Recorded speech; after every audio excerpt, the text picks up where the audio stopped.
Hello, in front of me I've got Samsung Galaxy S25 Edge. In this video I'll show you how to utilize Drawing Assist for creative edits.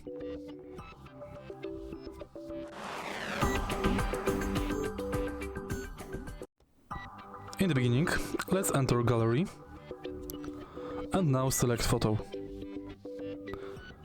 Go to AI Functions and go to Sketch to Image. Now draw anything you want to generate the image.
If you find this video helpful, please leave like, comment and subscribe.